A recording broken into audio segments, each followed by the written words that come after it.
Well, New Year's Eve was tempered in Australia by the sad news that Pope Benedict, the first pope to resign the office in 600 years, had died at the age of 95.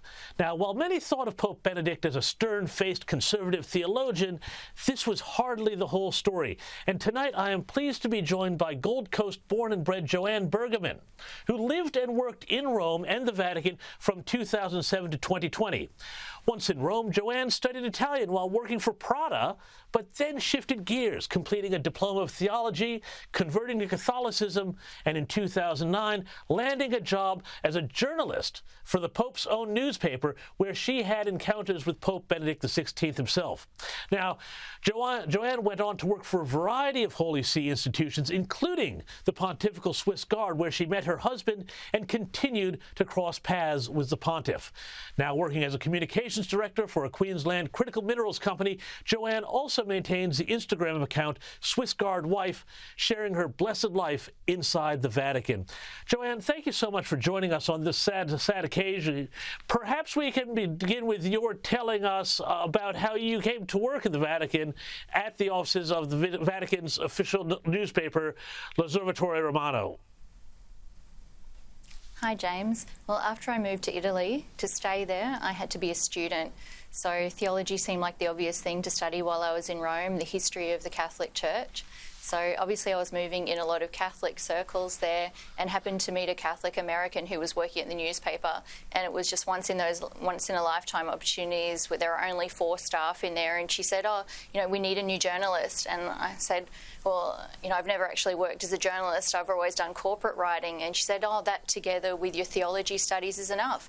So all of a sudden I'm writing for the Pope's newspaper.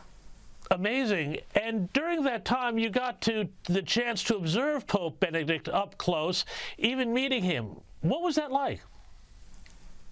It was absolutely incredible, and again, a once-in-a-lifetime opportunity. Really only divine providence could have put me there. The last pope to visit L'Osservatore Romano was 25 years earlier, and I just happened to be there in that short period when Pope Benedict visited the offices.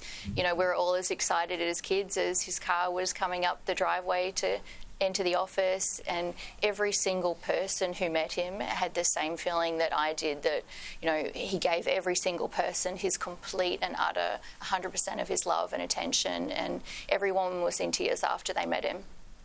And you had the great privilege and responsibility of translating a number of his texts.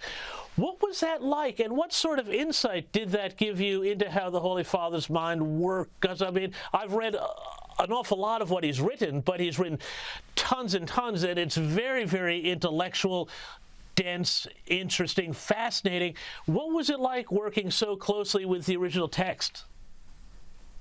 Well, it was very complex for me as well. Obviously, I just learned Italian, and I had my school level and university German that was helped a bit by speaking to the Swiss Guards now and then. And so I would sit down with the German translation on one knee, the Italian on the other, and my dictionaries in front of me, and then try and work through the poetry that he writes and try and, be able to capture that beauty and truth in English, which was such a difficult and complex task. So the 4 of us were, forever arguing about the correct adjective or noun, or, just to get as close to perfect as we possibly could.